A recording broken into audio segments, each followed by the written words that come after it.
everybody, welcome back to another video. I just wanted to pick up on some of the news. I guess I started thinking about it a couple days ago because in one of the videos that I was making, I was listening to some people talk about how you can't say anything anymore and how the rights and freedoms of LGBT people are protected, but those of everyone else are sort of thrown to the wayside and they're not allowed to speak. And it made me think, about that when I was reading this. This is a story about John Lewis, which is a shop in the UK, and they axed an LGBTQ plus exhibition after backlash to trans inclusive staff, their staff magazine feature. So they've cancelled their photographic exhibition because of anti-trans backlash. And it really comes to something when an independent shop can't show support for a minority, for a small minority, because people have to be afraid for their own safety, and they said so they cancelled it for the protection of their staff. It's terrible that that these anti-trans extremists are essentially trying to edit out trans people and LGBT people more broadly from public life, in the words of Sam Harris at the large conservative conference, the largest conservative conference in America, CPAC, last year, where he said transgender people should be eradicated from public life entirely, to great cheers. Whereas, let's have a look at that. I like to show what I'm talking about. Sam Harris, transgender people eradicated. Imagine if he'd said Jewish people should be eradicated from public life entirely. Poor spelling.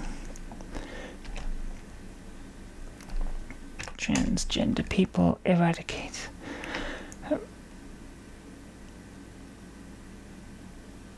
Let me find.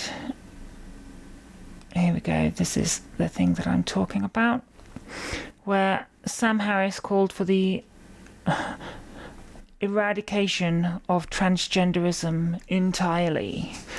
And if he'd called for the eradication of Judaism or the eradication of Christianity entirely, then how would that have been taken if he'd stood in front of cheering mob saying Judaism should be eradicated from public life entirely?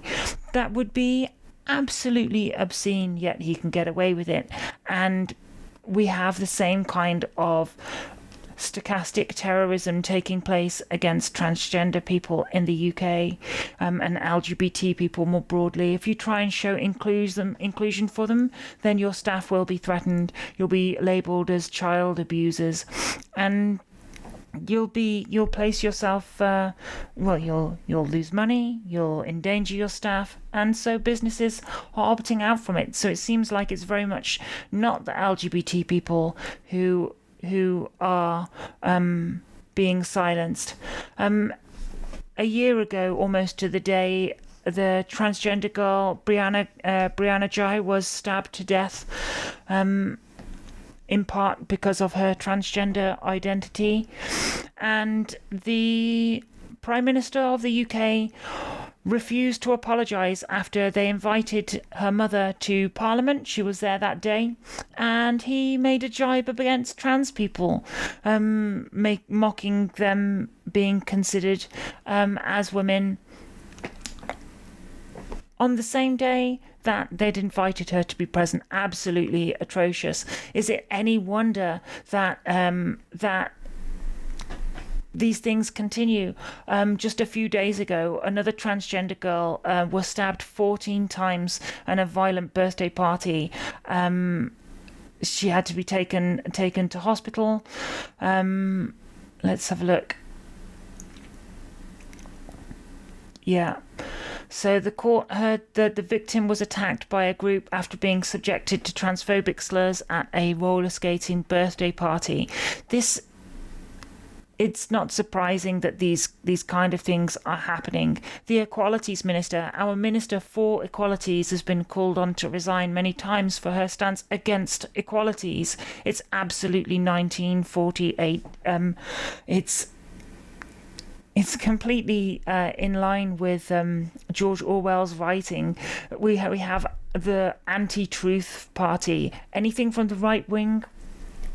Badenoch claimed she'd extensively engaged with LGBT groups in the Commons, whereas it turns out the only ones she'd engaged with were Transgender Trend, an anti-trans group, and Sex Matters, an anti-trans group. She hasn't engaged at all with any of the she hasn't met with any of the LGBT groups. So I realise that very often the press will like to present LGBT people as being powerful, as having more rights, as having more considerations, yet it's clearly untrue. It's clearly untrue. They recently released guidance stating that essentially transgender school children wouldn't be allowed to transition and shouldn't get any support from schools. And so many organisations have said, look, this is dangerous. You can't do things like force teachers to out LGBT children to their parents. If a child comes out as gay or starts exhibiting non-gender conforming behaviours, whatever that means, that they should be instantly outed to their parents. Oh, sorry, we think your child's acting a little bit too feminine for a boy or acting a little bit too masculine. What we saw them wearing trousers, what we saw them not acting in line with what we would expect for girls. These kind of things, they don't work out in practice for that exact reason. You can't out children to their parents. You can't gender police children. We're not in a time where we should be doing that kind of thing. And when we remove all support for children in those environments, it causes not only that it causes mental issues for those children. They're then afflicted by things like depression and other anxiety conditions and other mental health conditions as a result of the conditions that they're being kept in these schools. And not only that, we have things like let me find the story. In fact, I don't think I've got it up here at the moment. Let me look for the story. Was it Next? The transgender teen.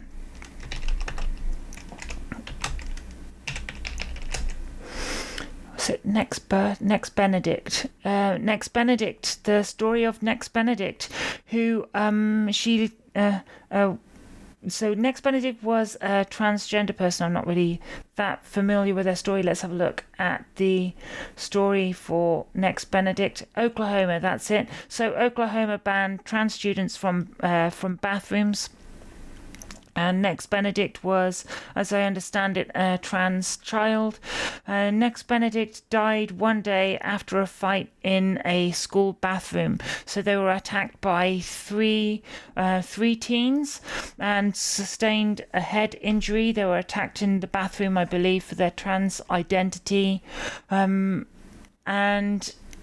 they were attacked. The school didn't take any action about this beyond calling the parent of Nex rather than calling an ambulance, because they were, as I understand it, they were concerned about responding to transgender hate because of how it's being perceived in the state at the moment, which is already legislated recently to reduce and remove transgender provisions.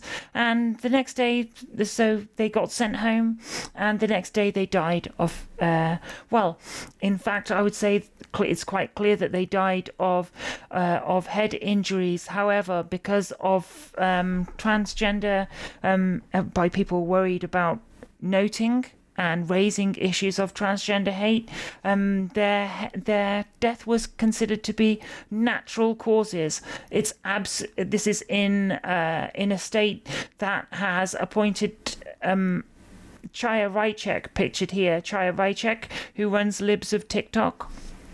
Chaya Raichek is a noted hate crime and stochastic terrorist. I believe she's listed as a stochastic terrorist by the FBI for inciting bomb threats against hospitals, any hospitals that provided any healthcare support to transgender children. There's a rising trans panic, and it's clear to see that trans narratives are being shut down. Any support for trans people is being shut down, and that their health and safety is rapidly being deteriorated.